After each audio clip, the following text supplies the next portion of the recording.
startovnu z posledních letajících exemplářů byl vyroben v roce 1955 a postupně v armádě dostal Ústozarmu.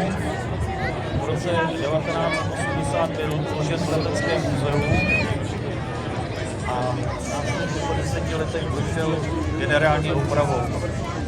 Potom po krátké době zase létal. V roce 1998 byl odstaven kvůli technickým omezením